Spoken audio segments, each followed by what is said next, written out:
ਵਾਹਿਗੁਰੂ ਜੀ ਕਾ ਖਾਲਸਾ ਵਾਹਿਗੁਰੂ ਜੀ ਕੀ ਫਤਿਹ। ਆਪ ਸਭ ਜੀ ਨੂੰ ਇਸ ਗੱਲ ਦਾ ਲਗਭਗ ਪਤਾ ਹੀ ਹੈ ਕਿ ਸ਼੍ਰੋਮਣੀ ਗੁਰਦੁਆਰਾ ਪ੍ਰਬੰਧਕ ਕਮੇਟੀ ਦੇ ਮਾਨਯੋਗ ਪ੍ਰਧਾਨ ਭਾਈ ਹਰਜਿੰਦਰ ਸਿੰਘ ਜੀ ਧਾਮੀ ਸਾਹਿਬ ਵੱਲੋਂ ਬੰਦੀ ਸਿੰਘਾਂ ਦੀ ਰਿਹਾਈ ਲਈ ਪਿਛਲੇ ਸਮੇਂ ਦੇ ਵਿੱਚ ਪੰਥ ਦੀਆਂ ਸਾਰੀਆਂ ਜਥੇਬੰਦੀਆਂ ਦੀ ਇਕੱਤਰਤਾ ਤੇਜਾ ਸਿੰਘ ਸਮੁੰਦਰੀ ਹਾਲ ਵਿੱਚ ਸੱਦੀ ਗਈ ਸੀ। ਉਸ ਤੋਂ ਬਾਅਦ ਇੱਕ ਕਮੇਟੀ ਬਣੀ। ਉਸ ਕਮੇਟੀ ਨੇ ਪਹਿਲੇ ਪੜਾਅ ਵਿੱਚ ਇੱਕ ਚਿੱਠੀ ਲਿਖੀ ਦੇਸ਼ ਦੇ ਪ੍ਰਧਾਨ ਮੰਤਰੀ ਨੂੰ, ਗ੍ਰਹਿ ਮੰਤਰੀ ਨੂੰ, ਕਿ ਸਾਨੂੰ ਬੰਦੀ ਸਿੰਘਾਂ ਦੀ ਰਿਹਾਈ ਲਈ ਮੁਲਾਕਾਤ ਦਾ ਸਮਾਂ ਦਿੱਤਾ ਜਾਵੇ। ਲੇਕਿਨ ਸਾਨੂੰ ਅਫਸੋਸ ਹੈ ਕਿ ਅੱਜ ਤੱਕ ਵੀ ਦੇਸ਼ ਦੇ ਪ੍ਰਧਾਨ ਮੰਤਰੀ ਤੇ ਗ੍ਰਹਿ ਮੰਤਰੀ ਨੇ ਪੰਥ ਦੀਆਂ ਇਹਨਾਂ ਜਥੇਬੰਦੀਆਂ ਨੂੰ ਮੁਲਾਕਾਤ ਦਾ ਸਮਾਂ ਨਹੀਂ ਦਿੱਤਾ, ਜੋ ਨਿੰਦਣਯੋਗ ਗੱਲ ਹੈ। ਔਰ ਅਸੀਂ ਇਹ ਮਹਿਸੂਸ ਕਰਦੇ ਹਾਂ ਕਿ ਆਜ਼ਾਦ ਭਾਰਤ ਦੀ ਧਰਤੀ ਉੱਤੇ ਸਿੱਖਾਂ ਨਾਲੇ ਬਹੁਤ ਵੱਡਾ ਵਿਤਕਰਾ ਹੈ। ਫਿਰ ਸ਼੍ਰੋਮਣੀ ਗੁਰਦੁਆਰਾ ਪ੍ਰਬੰਧਕ ਕਮੇਟੀ ਨੇ ਸ਼੍ਰੀ ਅਕਾਲ ਤਖਤ ਸਾਹਿਬ ਜੀ ਦੇ ਆਦੇਸ਼ਾਂ ਉੱਤੇ ਪ੍ਰਧਾਨ ਸ਼੍ਰੋਮਣੀ ਗੁਰਦੁਆਰਾ ਪ੍ਰਬੰਧਕ ਕਮੇਟੀ ਦੀ ਅਗਵਾਈ ਵਿੱਚ ਸਮੁੱਚੇ ਖਾਲਸਾ ਪੰਥ ਦੇ ਹਿਰਦਿਆਂ ਤੱਕ ਇਹਨਾਂ ਬੰਦੀ ਸਿੰਘਾਂ ਦੇ ਨਾਮ ਜਿਹੜੇ ਸੀ ਪਹੁੰਚਾਉਣ ਤੱਕ ਹਰ ਗੁਰਦੁਆਰੇ ਸਾਹਿਬਾਨ ਉਹਨਾਂ ਦੀਆਂ ਤਸਵੀਰਾਂ ਲਾਈਆਂ। ਫਿਰ ਸਾਰੇ ਗੁਰਦੁਆਰੇ ਸਾਹਿਬਾਨ 'ਚ ਅਰਦਾਸ ਕੀਤੀ। ਫਿਰ ਦਿੱਲੀ ਦੇ ਵਿੱਚ ਸ਼੍ਰੋਮਣੀ ਅਕਾਲੀ ਦਲ ਦੇ ਪ੍ਰਧਾਨ ਸਰਦਾਰ ਸੁਖਬੀਰ ਸਿੰਘ ਬਾਦਲ ਦੀ ਅਗਵਾਈ ਵਿੱਚ ਔਰ ਸ਼੍ਰੋਮਣੀ ਗੁਰਦੁਆਰਾ ਪ੍ਰਬੰਧਕ ਕਮੇਟੀ ਦੇ ਪ੍ਰਧਾਨ ਦੀ ਅਗਵਾਈ ਵਿੱਚ ਇੱਕ ਧਰਨਾ ਦਿੱਤਾ ਗਿਆ ਪਾਰਲੀਮੈਂਟ ਦੇ ਅੱਗੇ। ਅਤੇ ਉੱਥੇ ਵੀ ਮਤਲਬ ਜਿਹੜਾ ਦਿੱਲੀ ਦਾ ਮੁੱਖ ਮੰਤਰੀ ਹੈ ਕੇਜਰੀਵਾਲ ਸਾਹਿਬ, ਉਹਨਾਂ ਨੂੰ ਜਦੋਂ ਮੈਮੋਰੰਡਮ ਦੇਣ ਗਏ ਉਹਨਾਂ ਨੇ ਵੀ ਮੈਮੋਰੰਡਮ ਲੈਣ ਦਾ ਯਤਨ ਨਹੀਂ ਕੀਤਾ। ਇਹ ਹੰਕਾਰ ਜਿਹੜਾ ਹੈਂਕੜਬਾਜ਼ ਮਤਲਬ ਸੋਚ ਜਿਹੜੀ ਹੈ ਇਹ ਬਹੁਤ ਹੀ ਮੰਦਭਾਗੀ ਹੈ। ਇਹਦੀ ਵੀ ਅਸੀਂ ਨਿੰਦਾ ਕਰਦੇ ਹਾਂ। ਸ਼੍ਰੋਮਣੀ ਕਮੇਟੀ ਪੰਥ ਦੀ ਬਹੁਤ ਵੱਡੀ ਮਹਾਨ ਸੰਸਥਾ, ਪੂਰੇ ਖਾਲਸਾ ਪੰਥ ਦੇ ਜਜ਼ਬਾਤਾਂ ਨੂੰ ਰਿਪਰਜੈਂਟ ਕਰਦੀ ਹੈ।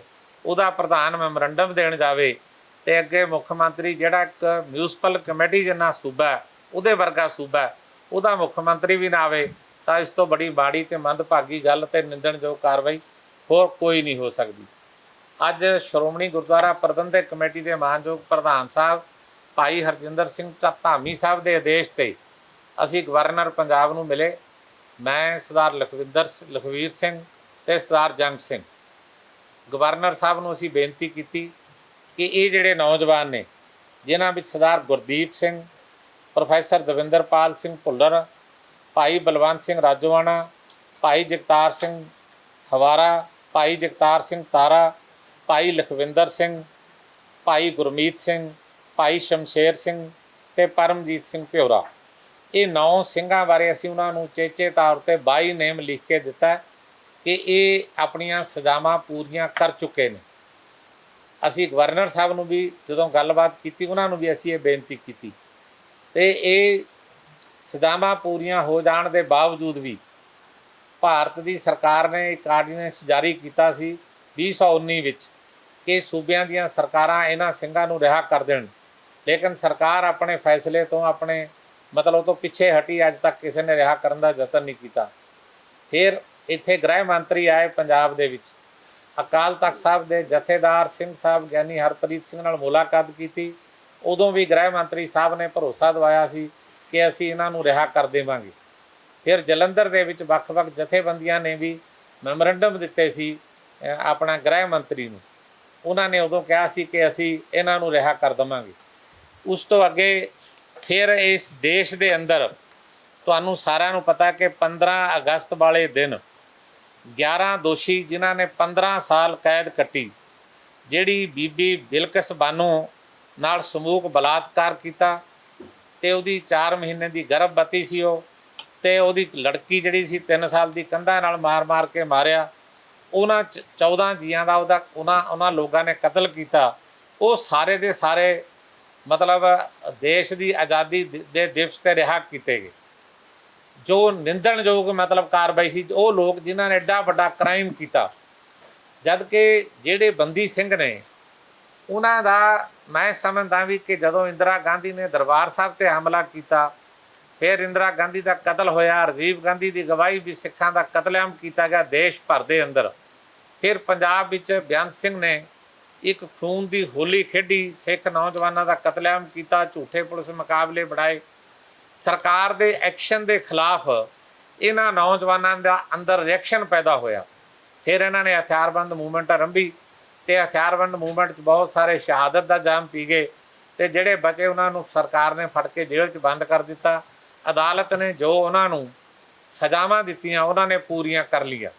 ਲੇਕਿਨ ਹੁਣ ਸਰਕਾਰ ਦੀ ਡਿਊਟੀ ਸੀ, ਸਰਕਾਰ ਦਾ ਫਰਜ਼ ਸੀ ਕਿ ਉਹਨਾਂ ਨੂੰ ਰਿਹਾ ਕਰਨ ਦਾ ਯਤਨ ਕਰਦੀ, ਲੇਕਿਨ ਅੱਜ ਤੱਕ ਵੀ ਕਿਸੇ ਨੇ ਉਹਨਾਂ ਨੂੰ ਰਿਹਾ ਕਰਨ ਦਾ ਯਤਨ ਨਹੀਂ ਕੀਤਾ। ਗਵਰਨਰ ਸਾਹਿਬ ਦੇ ਨਾਲ ਸਾਡੀ ਬਹੁਤ ਹੀ ਮਤਲਬ ਚੰਗੇ ਤਰੀਕੇ ਨਾਲ ਗੱਲਬਾਤ ਹੋਈ। ਉਹਨਾਂ ਨੇ ਬਹੁਤ ਠਰਮੇ ਨਾਲ ਸਾਡੀਆਂ ਗੱਲਾਂ ਸੁਣੀਆਂ। ਉਹਨਾਂ ਨੇ ਸਾਨੂੰ ਕਿਹਾ ਇੱਕ ਤਾਂ ਵੀ ਮੈਂ ਆਹ ਮੈਮੋਰੰਡਮ ਲੈ ਕੇ ਆਪ ਗ੍ਰਹਿ ਮੰਤਰੀ ਸਾਹਿਬ ਨੂੰ ਮਿਲਾਂਗਾ। ਮੇਰੀ ਜਾਤੀ ਦਿਲਚਸਪੀ ਹੈ, ਉਹਨਾਂ ਦੇ ਸ਼ਬਦ ਸੀ ਕਿ ਮੈਂ ਉਹਨਾਂ ਨੂੰ ਮਿਲ ਕੇ ਡਿਸਕਸ਼ਨ ਕਰਕੇ ਇਹ ਰਿਹਾਈ ਕਰਵਾਉਣ ਲਈ ਮੈਂ ਹਰ ਸੰਭਵ ਯਤਨ ਕਰਾਂਗਾ। ਉਹਨਾਂ ਨੇ ਕਿਹਾ ਵੀ ਕੋਈ ਸੰਵਿਧਾਨਕ ਅੜਚਨ ਹੋ ਸਕਦੀ ਹੈ, ਪਰ ਸਰਕਾਰ ਦੀ ਦਿਲੀ ਇੱਛਾ ਹੈ ਕਿ ਇਹ ਰਿਹਾ ਕੀਤੇ ਜਾਣੇ ਚਾਹੀਦੇ ਨੇ। ਦੂਜੀ ਅਸੀਂ ਜਿਹੜੀ ਉਹਨਾਂ ਦੇ ਅੱਗੇ ਮੰਗ ਰੱਖੀ ਸੀ ਕਿ ਜਿਹੜੇ ਭਾਈ ਲਖਵਿੰਦਰ ਸਿੰਘ ਬੁੜੈਲ ਜੇਲ੍ਹ 'ਚ ਪਿਛਲੀ 26 ਤਰੀਕ ਤੋਂ ਭੁੱਖ ਹੜਤਾਲ ਤੇ ਹੈ, ਅਸੀਂ ਉਹਦੀ ਮੁਲਾਕਾਤ ਕਰਨੀ ਚਾਹੁੰਦੇ ਹਾਂ ਅਤੇ ਸਾਨੂੰ ਉਹਦੀ ਮੁਲਾਕਾਤ ਲਈ ਅਸੀਂ ਚਿੱਠੀ ਲਿਖੀ ਗਵਰਨਰ ਪੰਜਾਬ ਨੂੰ, ਮੈਂ ਉਚੇਚੇ ਤੌਰ 'ਤੇ ਲਿਖੀ ਸੀ, ਇੱਕ IG ਜੇਲ੍ਹ ਨੂੰ ਲਿਖੀ ਅਤੇ ਸੁਬਡੈਂਟ ਜੇਲ੍ਹ ਨੂੰ ਵੀ ਲਿਖੀ, ਲੇਕਿਨ ਕਿਸੇ ਨੇ ਵੀ ਉਹਦਾ ਜਵਾਬ ਨਹੀਂ ਸੀ ਦਿੱਤਾ। ਮੈਂ ਟੈਲੀਫੋਨ 'ਤੇ ਵੀ ਮੇਰੀਆਂ ਗੱਲਾਂ ਹੋਈਆਂ ਉਹਨਾਂ ਨਾਲ ਕਈ ਵਾਰ। ਹੁਣ ਗਵਰਨਰ ਸਾਹਿਬ ਨੇ ਸਾਡੇ ਸਾਹਮਣੇ ਆਪਣੇ ADC ਨੂੰ ਕਿਹਾ ਸੀ ਕਿ ਮੇਰੇ ਨਾਲ DGP ਨੂੰ ਮਿਲਾਓ, ਮਤਲਬ ਇੱਥੋਂ ਦੇ ਨੂੰ, ਅਤੇ ਮੇਰੀ ਗੱਲ ਕਰਾਓ, ਮੈਂ ਇਹਨਾਂ ਦੀ ਮੁਲਾਕਾਤ ਦਾ ਕੋਈ ਹੱਲ ਕੱਢ ਕੇ ਦੇਵਾਂ। ਉਹਨਾਂ ਨੇ ਬੜੇ ਸੁਹਿਰਦਤਾ ਨਾਲ ਸਾਡੇ ਨਾਲ ਗੱਲ ਸੁਣੀ ਹੈ। ਅਸੀਂ ਇਹ ਮਤਲਬ 6ਵੇਂ 7ਵੇਂ ਪੜਾਅ ਵਿੱਚ ਅੱਜ ਗਵਰਨਰ ਨੂੰ ਮਿਲਿਆ। ਇਹਨਾਂ ਬੰਦੀ ਸਿੰਘਾਂ ਦੀ ਰਿਹਾਈ ਲਈ ਸ਼੍ਰੋਮਣੀ ਗੁਰਦੁਆਰਾ ਪ੍ਰਬੰਧਕ ਕਮੇਟੀ, ਸ਼੍ਰੋਮਣੀ ਅਕਾਲੀ ਦਲ ਪੂਰੀ ਸੁਹਿਰਦਤਾ ਨਾਲ ਇਹਨਾਂ ਦੀ ਰਿਹਾਈ ਕਰਵਾਉਣ ਲਈ ਅਸੀਂ ਯਤਨਸ਼ੀਲ ਹਾਂ। ਅਗਲੇ ਪੜਾਅ ਵਿੱਚ ਜੇ ਸਾਡੀ ਇੱਥੇ ਗੱਲ ਨਾ ਸੁਣੀ ਗਈ ਤਾਂ ਅਸੀਂ ਦੇਸ਼ ਦੇ ਪ੍ਰਾਈਮ ਮਿਨਿਸਟਰ ਨੂੰ ਵੀ ਮਿਲਾਂਗੇ, ਦੇਸ਼ ਦੇ ਰਾਸ਼ਟਰਪਤੀ ਨੂੰ ਵੀ ਮਿਲਾਂਗੇ, ਅਤੇ ਜੇ ਉਸ ਤੋਂ ਬਾਅਦ ਨਾ ਹੋਇਆ ਫਿਰ ਅਗਲਾ ਸਾਡੇ ਕੋਲ ਰਾਹ ਕੇਵਲ ਅਤੇ ਕੇਵਲ ਸ਼ਾਂਤਮਈ ਤਰੀਕੇ ਨਾਲ ਸੰਘਰਸ਼ ਦਾ ਹੈ। ਉਹ ਸ਼੍ਰੋਮਣੀ ਗੁਰਦੁਆਰਾ ਪ੍ਰਬੰਧਕ ਕਮੇਟੀ ਅਤੇ ਸ਼੍ਰੋਮਣੀ ਅਕਾਲੀ ਦਲ ਦੇ ਪਲੇਟਫਾਰਮ 'ਤੇ ਵਿਚਾਰ ਕੇ ਅਗਲੇ ਪੜਾਅ ਦਾ ਐਲਾਨ ਫਿਰ ਕਰ ਦਿੱਤਾ ਜਾਏਗਾ। ਅੱਜ ਦੀਆਂ ਇਸ ਸੰਬੰਧ ਵਿੱਚ ਹੀ ਤੁਹਾਨੂੰ ਤਕਲੀਫ ਦਿੱਤੀ, ਤੁਹਾਡਾ ਧੰਨਵਾਦ। ਕਿਸੇ ਨੇ ਕੋਈ ਸਵਾਲ ਕਰਨਾ ਤਾਂ ਦੱਸ ਦਿਓ। ਤੁਸੀਂ ਉੱਥੇ ਸਮਾਂ ਵੀ ਮੰਗਿਆ ਦਿੱਲੀ ਤੋਂ ਜੀ, ਸ਼੍ਰੋਮਣੀ ਅਕਾਲੀ ਦਲ ਵੀ ਮੈਮੋਰੰਡਮ ਬੜਾ ਦੇ ਚੁੱਕੀ ਹੈ ਵਾਰ-ਵਾਰ। ਹੁਣ ਤੁਸੀਂ ਕਹਿ ਰਹੇ ਹੋ ਵੀ ਪ੍ਰਾਈਮ ਮਿਨਿਸਟਰ ਨੂੰ ਮਿਲਣਾ, ਤੁਹਾਨੂੰ ਸਮਾਂ ਤਾਂ ਦੇ ਨਹੀਂ ਰਹੇ। ਕਿੰਨਾ ਸਮਾਂ ਹੋ ਗਿਆ? ਤੁਸੀਂ ਲਾਈਨ ਆਫ ਐਕਸ਼ਨ ਜਿਹੜਾ ਉਹ ਤੁਸੀਂ ਕੀ ਕਰਨਾ ਚਾਹੁੰਦੇ ਹੋ, ਜਿਹੜਾ ਸੰਘਰਸ਼ ਜਿਹੜਾ? ਦੇਖੋ ਮਤਲਬ ਜਿੰਨਾ ਚਿਰ ਸਾਡਾ ਯਤਨ ਹੈ ਕਿ ਪ੍ਰਾਈਮ ਮਿਨਿਸਟਰ ਨੂੰ ਚਾਹੀਦਾ ਕਿ ਸ਼੍ਰੋਮਣੀ ਕਮੇਟੀ ਪੰਥ ਦੀ ਬਹੁਤ ਵੱਡੀ ਮਤਲਬ ਸੰਸਥਾ ਹੈ, ਉਹਦੀ ਮੁਲਾਕਾਤ ਦਾ ਸਮਾਂ ਉਹਨਾਂ ਨੂੰ ਦਿੱਤਾ ਜਾਣਾ ਚਾਹੀਦਾ। ਅਸੀਂ ਯਤਨ ਕਰਾਂਗੇ, ਜੇ ਨਹੀਂ ਮਿਲੇਗਾ ਸਾਡੇ ਕੋਲ ਦੂਸਰਾ ਹੋਰ ਕੋਈ ਰਸਤਾ ਨਹੀਂ। ਫਿਰ ਸ਼੍ਰੋਮਣੀ ਕਮੇਟੀ ਆਪਣੇ ਪਲੇਟਫਾਰਮ 'ਤੇ, ਅਕਾਲੀ ਦਲ ਆਪਣੇ ਪਲੇਟਫਾਰਮ 'ਤੇ ਵਿਚਾਰੇਗਾ ਫਿਰ ਕਿਹੜਾ ਸੰਘਰਸ਼ ਆਰੰਭਣਾ, ਕਿਵੇਂ ਆਰੰਭਣਾ, ਕਿਸ ਤਰ੍ਹਾਂ ਕਰਨਾ। ਇਹ ਹੁਣ ਕਰਨਾ ਹੀ ਪੈਣਾ ਕਿਉਂਕਿ ਬਹੁਤ ਲੰਮਾ ਸਮਾਂ ਹੋ ਗਿਆ। 25 ਸਾਲ ਥੋੜ੍ਹੇ ਨਹੀਂ ਹੁੰਦੇ, ਬਹੁਤ ਲੰਮਾ ਸਮਾਂ ਹੁੰਦਾ 25 ਸਾਲ। 25 ਸਾਲ ਦੇ ਦਰਮਿਆਨ ਕਈ ਤਾਂ ਅਜਿਹੇ ਨੇ ਕਿ ਜਿਹੜੇ ਆਪਣੇ ਘਰ ਮੁੜ ਕੇ ਕਦੇ ਪੈਰੋਲ 'ਤੇ ਵੀ ਨਹੀਂ ਜਾ ਸਕੇ। 25 ਸਾਲਾਂ ਦੇ ਦਰਮਿਆਨ ਮੈਂ ਕੈਦ ਕੱਟੀ ਹੈ 5 ਸਾਲ 7 ਮਹੀਨੇ 13 ਦਿਨ ਨਾਭੇ ਦੀ ਜੇਲ੍ਹ ਵਿੱਚ, ਪਟਿਆਲੇ ਦੀ ਜੇਲ੍ਹ ਵਿੱਚ। ਦਰਬਾਰ ਸਾਹਿਬ ਦੇ ਹਮਲੇ ਤੋਂ ਬਾਅਦ ਮੈਨੂੰ ਪਤਾ ਕਿ ਜੇਲ੍ਹ ਕੱਟਣੀ ਕਿੰਨੀ ਔਖੀ ਹੈ। ਫਿਰ ਜਿਨ੍ਹਾਂ ਨੇ 25 ਸਾਲ ਕੱਟ ਲਈ ਉਹ ਕਿੰਨਾ ਔਖਾ ਕਾਰਜ ਹੈ। ਤੁਹਾਡੀਆਂ ਭਾਵਨਾਵਾਂ ਬਿਲਕੁਲ ਠੀਕ ਨੇ। ਅਸੀਂ ਅਗਲਾ ਸੰਘਰਸ਼ ਦੇ ਪੜਾਅ ਵਿੱਚ ਵੀ ਪੈਣ ਤੋਂ ਗੁਰੇਜ਼ ਨਹੀਂ ਕਰਾਂਗੇ। ਰਾਸ਼ਟਰਪਤੀ ਚੋਣਾਂ ਦੇ ਵਿੱਚ ਦ੍ਰੋਪਦੀ ਮੁਰਮੂ ਨੂੰ ਸਮਰਥਨ ਦੇਣ ਲੱਗਿਆ ਕੋਈ ਉਦੋਂ ਗੱਲਬਾਤ ਹੋਈ ਸੀ ਕਿ ਪੱਕੀ ਰਿਹਾ ਕੀਤਾ ਜਾਊਗਾ ਜਾਂ ਬਿਨਾਂ ਸ਼ਰਤ ਸਮਰਥਨ ਦੇਣ? ਦੇਖੋ ਉਹ ਤਾਂ ਮਤਲਬ ਮੈਨੂੰ ਉਹਦੇ ਬਾਰੇ ਕੋਈ ਜਾਣਕਾਰੀ ਨਹੀਂ, ਕਿਉਂਕਿ ਉਹ ਸਰ ਸੁਖਬੀਰ ਸਿੰਘ ਬਾਦਲ ਸਾਹਿਬ ਉਹਨਾਂ ਨੇ ਮੁਲਾਕਾਤ ਕੀਤੀ ਹੈ ਉਹਦੇ ਨਾਲ, ਬਾਅਦ ਦੇ ਵਿੱਚ ਉਹਨਾਂ ਨਾਲ ਕੀ ਗੱਲ ਹੋਈ ਤਾਂ ਉਹੀ ਦੱਸ ਸਕਦੇ ਨੇ। ਤੇ ਦੇਖੋ ਮੈਂ ਇਹ ਸਮਝਦਾ ਕਿ ਉਹਨਾਂ ਨੇ ਕੀ ਕੀਤਾ ਇਹਦੇ ਬਾਰੇ ਉਹਨਾਂ ਨੂੰ ਪਤਾ, ਮੈਨੂੰ ਇਹਦੇ ਬਾਰੇ ਕੋਈ ਜਾਣਕਾਰੀ ਨਹੀਂ। ਜਿਹੜਾ ਸੰਘਰਸ਼ ਹੈ ਸ਼੍ਰੋਮਣੀ ਅਕਾਲੀ ਦਲ ਤੇ ਸ਼੍ਰੋਮਣੀ ਕਮੇਟੀ ਇਕੱਠਾ ਸ਼ੁਰੂ ਸ਼੍ਰੋਮਣੀ ਅਕਾਲੀ ਦਲ, ਸ਼੍ਰੋਮਣੀ ਗੁਰਦੁਆਰਾ ਪ੍ਰਬੰਧਕ ਕਮੇਟੀ ਇੱਕ ਦੂਸਰੇ ਦੀਆਂ ਪੂਰਕ ਜਥੇਬੰਦੀਆਂ ਨੇ। ਸ਼੍ਰੋਮਣੀ ਅਕਾਲੀ ਦਲ ਟਿਕਟਾਂ ਵੰਡ ਕੇ ਸ਼੍ਰੋਮਣੀ ਕਮੇਟੀ ਬਣਾਉਂਦਾ, ਇਸ ਕਰਕੇ ਇਕੱਠਾ ਸੰਘਰਸ਼ ਕਰਾਂਗੇ। ਬਾਕੀ ਸਾਰੀਆਂ ਧਿਰਾਂ ਨੂੰ ਨਾਲ ਲਵਾਂਗੇ। ਦਮਦਮੀ ਟਕਸਾਲ ਨੂੰ, ਖੰਡ ਕੀਰਤਨੀ ਜਥਾ, ਬੁੱਢਾ ਦਲ ਦੀ ਜਥੇਬੰਦੀ, ਸਰਦਾਰ ਸਿਮਰਨਜੀਤ ਸਿੰਘ ਮਾਨ ਸਾਹਿਬ, ਸਰਦਾਰ ਰਵਿੰਦਰ ਸਿੰਘ, ਸਰਦਾਰ ਸੁਖਦੇਵ ਸਿੰਘ ਢੀਂਡਸਾ, ਸਾਰਿਆਂ ਨੂੰ ਅਪੀਲ ਕਰਾਂਗੇ, ਸਾਂਝਾ ਸੰਘਰਸ਼ ਆਰੰਭਾਂਗੇ। ਜੇ ਸਰਕਾਰ ਨੇ ਇਹਨਾਂ ਬੰਦੀ ਸਿੰਘਾਂ ਦੀ ਰਿਹਾਈ ਲਈ ਕੋਈ ਯਤਨ ਨਾ ਕੀਤਾ, ਸ਼੍ਰੋਮਣੀ ਗੁਰਦੁਆਰਾ ਪ੍ਰਬੰਧਕ ਕਮੇਟੀ ਕਿਸੇ ਧੜੇ ਦੀ, ਕਿਸੇ ਵਿਅਕਤੀ ਦੀ ਮਲਕੀਅਤ ਨਹੀਂ ਹੈ। ਇਹ ਪੰਥ ਦੀ ਸੰਸਥਾ ਹੈ, ਇਸ ਲਈ ਪੰਥ ਦੀ ਨੁਮਾਇੰਦਗੀ ਕਰਦੀ ਹੈ। ਸਾਰੀਆਂ ਧਿਰਾਂ ਨੂੰ ਨਾਲ ਲੈ ਕੇ ਹੀ ਅਗਲੇ ਸੰਘਰਸ਼ ਵੱਲ ਅਸੀਂ ਵਿਚਾਰਾਂਗੇ। ਕੇਜਰੀਵਾਲ ਸ਼੍ਰੋਮਣੀ ਅਕਾਲੀ ਦਲ ਦੀ ਭਾਗੀਵਾਲ ਧਾਰੀ ਹੈ ਬੀਜੇਪੀ ਸ਼ਿਵਾ ਸਿਮਰਤ ਕੌਰ ਬਾਦਲ ਕੇਂਦਰੀ ਮੰਤਰੀ ਜੀ ਨੇ ਜਦੋਂ ਅੱਜ ਪੰਜਾਬ ਦੇ ਵਿੱਚੋਂ ਅਕਾਲੀ ਦਲ ਮੰਤਰੀ ਹੋਇਆ ਨਾ ਸਿੱਟਾਂ ਘਟੀਆਂ ਅੱਜ ਇਸ ਵਿਸ਼ੇ ਤੇ ਬੋਲਣ ਦਾ ਕੀ ਕਾਰਨ ਹੈ ਕਿ ਪਹਿਲਾਂ ਕਿਉਂ ਨਹੀਂ ਕਿਤੇ ਆਵਾਜ਼ ਚੁੱਕੀ? ਅੱਛਾ ਮੈਂ ਇਸ ਸਵਾਲ ਨਾਲ ਲੱਗਦਾ ਹੋਣਾ 25 ਸਾਲ ਤੁਸੀਂ ਕਿਹਾ ਵੀ ਰਿਹਾ ਨਹੀਂ ਹੋ ਰਹੇ 10 ਸਾਲ ਤੱਕ ਸਰਕਾਰ ਵੀ ਰਹੀ ਸ਼੍ਰੋਮਣੀ ਅਕਾਲੀ ਦਲ ਦੇਖੋ ਉਸ ਵੇਲੇ ਕਿੰਨੇ ਸਿੰਘ ਚਲਾਏ ਗਏ ਸੀ ਸੁਣੋ ਮੇਰੀ ਬੇਨਤੀ ਸੁਣੋ। ਮੇਰਾ ਖਿਆਲ ਹੈ ਤੁਹਾਡੇ ਚੋਂ ਕਈ ਸਿੰਘਾਂ ਦੀ ਉਮਰ ਤਾਂ ਸ਼ਾਇਦ ਮੇਰੇ ਨਾਲੋਂ ਬਹੁਤ ਛੋਟੀ ਹੈ। ਮੈਂ ਆਪਣੇ ਪੱਧਰ ਤੇ ਤੁਹਾਨੂੰ ਦੱਸਦਾ, ਮੇਰਾ ਖਿਆਲ ਹੈ ਵੀ ਜਿੰਨੀ ਸੰਘਰਸ਼ ਮੈਂ ਕੀਤਾ ਇਹਨਾਂ ਸਿੰਘਾਂ ਦੀ ਰਿਹਾਈ ਲਈ, ਕਦੇ ਪੁਰਾਣੀਆਂ ਖਬਰਾਂ ਪੜ੍ਹ ਕੇ ਦੇਖ ਲਿਓ। ਮੈਂ ਕਾਲੇ ਚੋਲੇ ਪਾ ਕੇ ਪ੍ਰਾਈਮ ਮਿਨਿਸਟਰ ਆਫ ਇੰਡੀਆ ਦੇ ਬੂਹੇ ਤੇ ਵੀ, ਰਾਸ਼ਟਰਪਤੀ ਦੇ ਬੂਹੇ ਤੇ ਵੀ, ਤੇ ਇੱਥੇ ਗਵਰਨਰ ਦੇ ਬੂਹੇ ਤੇ ਵੀ, ਪੰਜਾਬ ਦੀ ਸਰਕਾਰ ਦੇ ਬੂਹੇ ਤੇ ਵੀ ਸੰਗਲ ਪਾ ਕੇ ਗਲਾਂ ਦੇ ਵਿੱਚ ਤੇ ਆਪਣੇ ਆਪ ਨੂੰ ਜੰਜੀਰਾਂ 'ਚ ਜਕੜ ਕੇ ਕਾਲੇ ਚੋਲੇ ਪਾ ਕੇ ਬੜੇ ਸੰਘਰਸ਼ ਕੀਤੇ ਨੇ। ਤੇ ਸ਼੍ਰੋਮਣੀ ਅਕਾਲੀ ਦਲ ਦੀ ਸਰਕਾਰ ਨੂੰ ਬਿਲਕੁਲ ਚਾਹੀਦਾ ਸੀ ਕਿ ਜਦੋਂ ਉਹਨਾਂ ਦੀ ਬੀਜੇਪੀ ਨਾਲ ਸੰਧੀ ਸੀ ਉਦੋਂ ਯਤਨ ਕੀਤੇ ਜਾਣੇ ਚਾਹੀਦੇ ਸੀ। ਮੈਂ ਤੁਹਾਡੀ ਗੱਲ ਨਾਲ ਸਹਿਮਤ। ਗੁਰੂ ਸਾਹਿਬ ਇਸ ਪਾਸੇ ਤੁਸੀਂ ਕਹਿੰਦੇ ਕਿ ਸ਼੍ਰੋਮਣੀ ਅਕਾਲੀ ਦਲ ਦੀ ਸ਼੍ਰੋਮਣੀ ਕਮੇਟੀ ਇੱਕ ਦੂਜੇ ਦੀ ਪੂਰਕ ਸੰਸਥਾ ਹੈ। ਦੂਸਰੇ ਪਾਸੇ ਤੁਸੀਂ ਕਿਹਾ ਕਿ ਜਦੋਂ ਰਾਸ਼ਟਰਪਤੀ ਦੀ ਚੋਣਾਂ ਨੂੰ ਵੀ ਸਮਰਥਨ ਦੇਣਾ ਸੀ ਉਹ ਸੁਖਬੀਰ ਸਿੰਘ ਬਾਦਲ ਹੋਰਾਂ ਨੇ ਆਪਣੇ ਪੱਧਰ ਤੇ ਦਿੱਤਾ। ਦੇਖੋ ਸ਼੍ਰੋਮਣੀ ਕਮੇਟੀ ਜਿਹੜੀਆਂ ਸ਼੍ਰੋਮਣੀ ਕਮੇਟੀ ਇੱਕ ਦੂਸਰੇ ਦੀਆਂ ਪੂਰਕ ਨੇ, ਪਰ ਇਹਦਾ ਪਲੇਟਫਾਰਮ ਵੱਖਰਾ, ਅਕਾਲੀ ਦਲ ਦਾ ਪਲੇਟਫਾਰਮ ਵੱਖਰਾ। ਸਾਡਾ ਧਰਮ ਦੀ ਪ੍ਰਚਾਰ ਕਰਨ ਦਾ, ਗੁਰਮਤਿ ਦਾ ਪ੍ਰਚਾਰ, ਮਨਮਤ ਦਾ ਪ੍ਰਹਾਰ ਸਾਡਾ ਇਸ ਤਰ੍ਹਾਂ ਰਸਤਾ ਹੈ ਤੇ ਅਕਾਲੀ ਦਲ ਦਾ ਪੋਲੀਟੀਕਲ ਰਸਤਾ ਹੈ। ਪਰ ਮੇਰੀ ਸੁਣੋ ਮੇਰੀ ਪੀਰੀ ਦਾ ਜਿਹੜਾ ਸਿਧਾਂਤ ਹੈ ਉਹ ਦੋ ਨਿਸ਼ਾਨ ਸਾਹਿਬ ਅਕਾਲ ਤਖਤ ਸਾਹਿਬ ਦੇ ਸਾਹਮਣੇ ਲੱਗੇ ਹੋਏ ਨੇ। ਉਹ ਇਸ ਗੱਲ ਦਾ ਪ੍ਰਤੀਕ ਨੇ ਕਿ ਉਹ ਦੋ ਮਤਲਬ ਜੁੜਵੇਂ ਨੇ ਲੇਕਿਨ ਵੱਖਰੇ ਵੱਖਰੇ ਨੇ।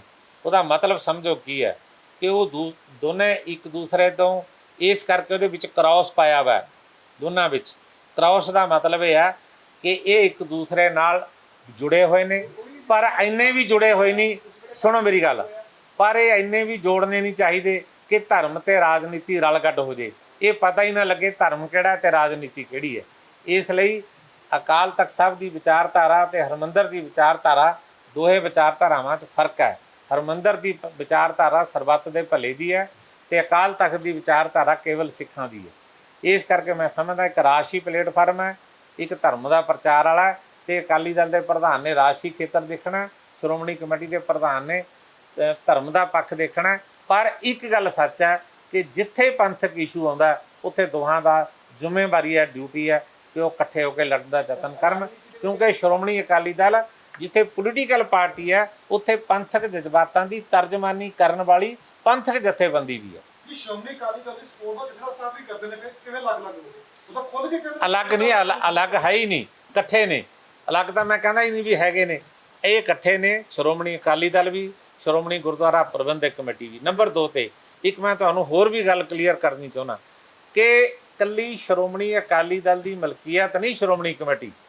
ਜਿੰਨਾ ਹੱਕ ਸ਼੍ਰੋਮਣੀ ਅਕਾਲੀ ਦਲ ਦਾ ਉਹਨਾਂ ਪੰਥ ਦੀਆਂ ਬਾਕੀ ਸਾਰੀਆਂ ਧਿਰਾਂ ਦਾ ਵੀ ਹੈ, ਭਾਵੇਂ ਬੁੱਢਾ ਦਲ ਹੈ, ਭਾਵੇਂ ਅਖੰਡ ਕੀਰਤਨੀ ਜਥਾ, ਭਾਵੇਂ ਦਮਦਮੀ ਟਕਸਾਲਾ, ਭਾਵੇਂ ਉਹ ਢੀਂਡਸਾ ਸਾਹਿਬ ਨੇ, ਭਾਵੇਂ ਮਾਨ ਸਾਹਿਬ ਨੇ, ਭਾਵੇਂ ਰਵਿੰਦਰ ਸਿੰਘ ਨੇ। ਸਾਰਿਆਂ ਨੂੰ ਅਧਿਕਾਰ ਆ ਸ਼੍ਰੋਮਣੀ ਗੁਰਦੁਆਰਾ ਪ੍ਰਬੰਧਕ ਕਮੇਟੀ ਦੇ ਨਾਲ ਹਰ ਤਰ੍ਹਾਂ ਦੀ ਆਪਣੀ ਸਾਂਝ ਰੱਖਣ ਦਾ, ਉਹਦੇ ਸਾਧਨਾਂ ਦੀ ਵਰਤੋਂ ਕਰਨ ਦਾ, ਜਿਹੜੀ ਪੰਥਕ ਹਿੱਤਾਂ ਵਿੱਚ ਹੋਵੇ। ਲੋਕਾਂ ਨੂੰ ਕਿਵੇਂ ਨਾਲ ਜੋੜੋਗੇ, ਸੰਗਤ ਨੂੰ ਕਿਵੇਂ? ਇਹ ਤਾਂ ਨਹੀਂ ਕਿ ਹੁਣ ਸ਼੍ਰੋਮਣੀ ਗੁਰਦੁਆਰਾ ਪ੍ਰਬੰਧਕ ਕਮੇਟੀ ਦੀਆਂ ਚੋਣਾਂ ਅੱਗੇ ਕਿਤੇ ਆਉਣ ਵਾਲੀਆਂ ਹੋਣ ਉਹਦੇ ਕਰਕੇ ਬੰਦੀ ਸਿੰਘਾਂ ਦੇ ਮਸਲੇ ਚੱਕੇ ਜਾ ਰਹੇ ਨੇ, ਕਿਉਂਕਿ ਪਹਿਲਾਂ 10 ਸਾਲ ਸਰਕਾਰ ਰਹੀ ਹੈ ਤਾਂ 2007 ਦੇ ਵਿੱਚ ਤਾਂ ਅਕਾਲੀ ਦਲ ਨੇ ਖੁਦ ਨੂੰ ਪੰਜਾਬੀ ਪਾਰਟੀ ਘੋਸ਼ਿਤ ਕਰਤਾ ਸੀ, ਪੰਥਕ ਪਾਰਟੀ ਨੂੰ।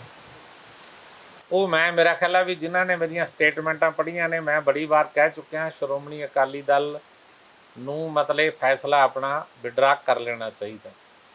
ਪੰਜਾਬੀ ਪਾਰਟੀ ਬਣਨ ਵਾਲਾ, ਪੰਜਾਬੀ ਪਾਰਟੀ ਜਿਹੜੀ ਹੈ ਇਹ ਤਾਂ ਹੋਰ ਬਥੇਰੀਆਂ ਬਣੀਆਂ ਹੋਈਆਂ।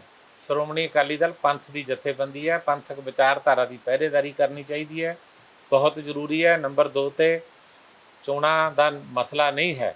ਚੋਣਾਂ ਜਦੋਂ ਵੀ ਆਉਣਗੀਆਂ ਸ਼੍ਰੋਮਣੀ ਅਕਾਲੀ ਦਲ ਚੋਣਾਂ ਲੜ ਲੇਗਾ, ਲੇਕਿਨ ਬੰਦੀ ਸਿੰਘਾਂ ਦਾ ਰਿਹਾਈ ਦਾ ਮਾਮਲਾ ਪਹਿਲ ਦੇ ਆਧਾਰ ਤੇ ਹੈ, ਇਹਦੀ ਪਹਿਰੇਦਾਰੀ ਕਰਨੀ।